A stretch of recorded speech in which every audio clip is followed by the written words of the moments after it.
and welcome to Your Hometown Solutions, where experts meet to discuss everything from foreclosures to Feng Shui. And in the studios with us today is our Feng Shui expert, Elaine Bartlett. She's calling into the studios today. She has a show right here on Talk Network Radio Tuesdays at 3 o'clock, where you can hear all kinds of information from Elaine. And also you want to visit her website, and we'll give you that information, and you might want to jot that down. In the studios with me today is Jonathan Lack from Lack & Lack Chartered, Waterview Realty, Waterview Title. How about adding two or three more businesses to that? I think that covers it for now, keeping myself pretty busy with all things real estate. But I am excited to have Elaine back because we had such a great response from last week's episode regarding Feng Shui, and people were looking for more information, more descriptions, and how they can use the Feng Shui. So welcome, Elaine Bartlett. If you can tell us a little about yourself and a little about Feng Shui, that would be wonderful. Well, Jonathan and Jean, nice to be with you. You know, the time is short. Trust me on this one. I've been at it a long time, and people can go on my website and find out how long. What I'm anxious to do is give information about their homes, whether they're buying or selling or living in it full time.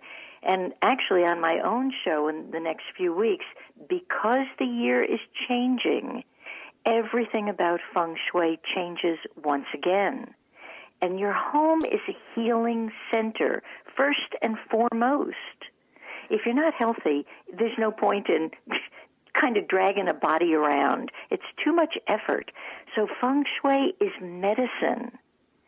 So for the buyer, the seller, the you living in it, let's talk you first. You need to make sure, as I've spoken on almost every show, that the clutter is at a minimum or none. And some of you can't bear to part with things, and it's kind of an addiction. You're going to have to buck up in this year of new beginnings and let go of the past.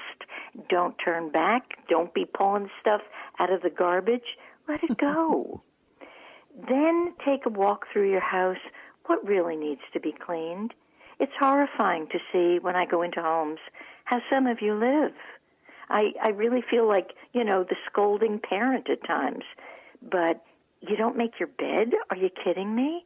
You're going to climb back into a scuzzy little nest at night without it being fresh and ready for your sacred body. Your body is sacred because it houses the sacred, so how could it not be sacred?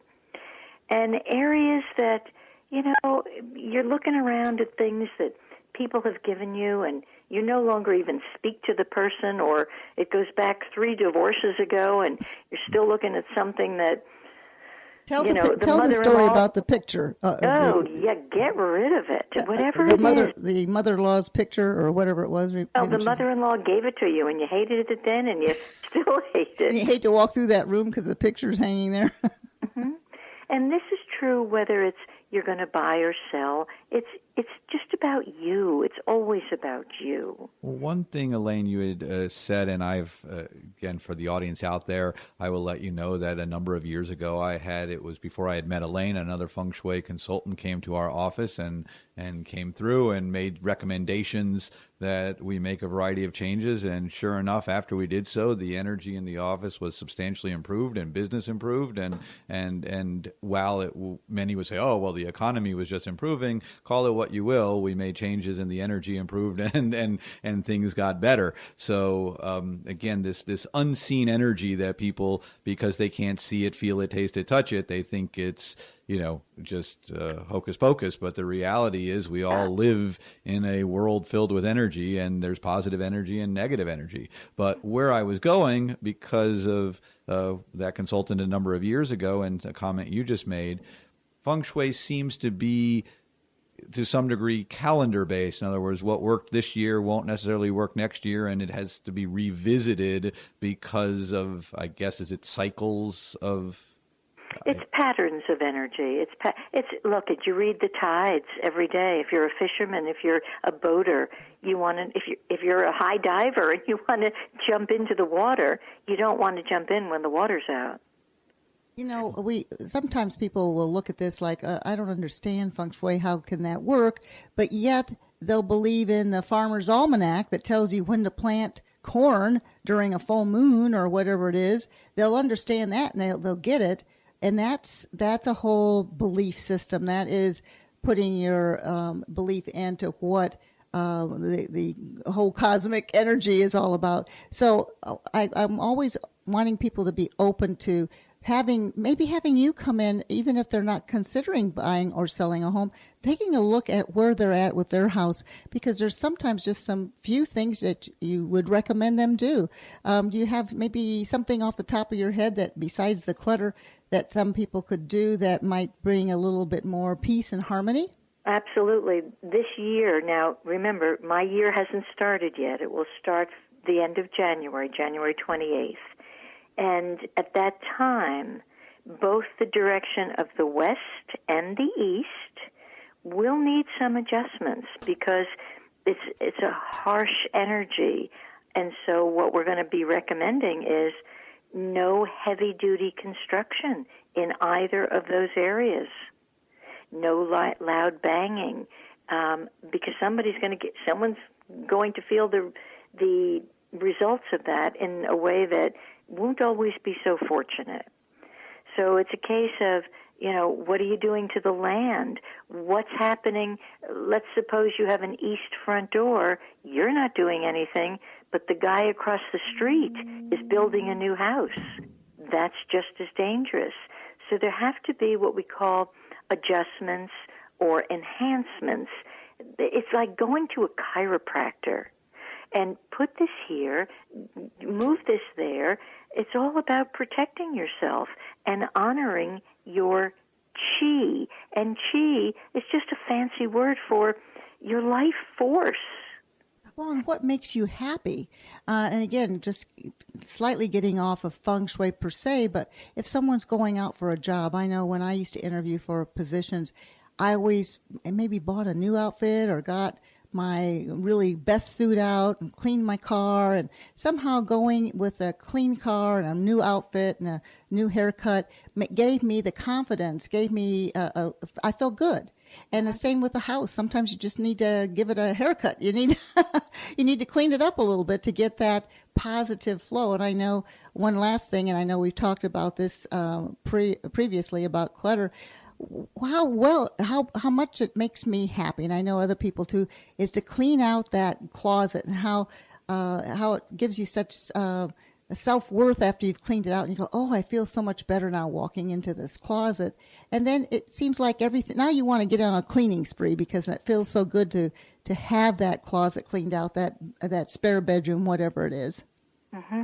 Well, one thing, because people in this culture have become so separated from nature and so scientific in their thinking, they're no longer considering the concept that your home, not only is it an extension of yourself, it's a living, breathing entity.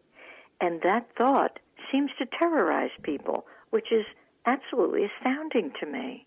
But it's a living, breathing entity. And if it's unhappy, you're going to be unhappy, I'll tell you. I've seen it time and time again. I just read, you bring up, when you brought up living entity, you made me think I had just recently read an article, and I had intended to save it, but I see my phone got shut down, so it's not open on my phone right now. But it spoke to plants and plant life and different types of plants that create different environment in your home and things. Does that play into feng shui? Is feng shui? It's a huge piece of feng shui. If you have a dead tree in your southwest corner, you have jeopardized your relationship. It's that simple. I have a couple, and I shake my head because they just couldn't, they wouldn't hear me on this one. They built a new home, and they planted an army of spiky, thorny bushes all along the front of the house. Their relationship is now spiky and thorny. Right. So you want to pay attention to the plants. There's some plants that are actually called money plants. You know, in Asia they use a lot of bamboo because it's durable and it's life-giving and flexible and quick-growing. So, yes, there's very simple things like that. I actually oftentimes will suggest a plant. However, if the person says, I don't have a green thumb, they'll all die, well, then common sense would dictate I don't tell them to run to the nursery and get plants. But what I may suggest is use the mineral kingdom. I can't tell you how many children that have had bedwetting issues, and we either changed the location of the bed or I used crystals to grid the energy of the bed. And it's a very simple technique. You simply put 4 crystals between the mattress in the 4 corners in a way that, they're into the far into the mattress so that either the child doesn't swallow them or they keep falling on the floor, and bedwetting is done. That's amazing. So, I thought you were going to say it keeps them up all night and then they don't wet the bed. Oh, ma'am, no, they can get a sound sleep, bed problems over. So you can use the different kingdoms in the world of Feng Shui because both plants and the mineral kingdom, they're elements. So once again, it approaches Feng Shui from a healing platform, not from the woo-doo, hoodoo, whatever nonsense, And I'm telling you, color is important, but it's the lesser of the important things. Some people, when Feng Shui came into the United States, they were under the mistaken thought that, I better paint this room yellow and this room blue and the front door this and the back door that. I would go into those homes and I'd get a headache because it was insane. I just left the house. Anything other than making them confused and dizzy and often frightened, and it would harm their resources as well. And a lot of it is just that feeling that your eye, just seeing even an empty house can look cluttered. I just showed a house earlier this afternoon that had 6 types of flooring in it. Three were wood that were all different colors that met up with each other. And when you walked in, it was a vacant house, but it was so busy and it's so many things coming at you that my stomach actually felt sick. I could feel nauseous just looking at all this flooring, and there wasn't any furniture in it at all. Well, Jean, you invited me a couple of months ago to go into a little condominium that wasn't selling, and we walked in, and there was barely a stick of furniture in it, and it was cluttered. It was cluttered with whatever had happened in that house. And if memory serves me, we did our thing in there, and that house sold very quickly. Exactly.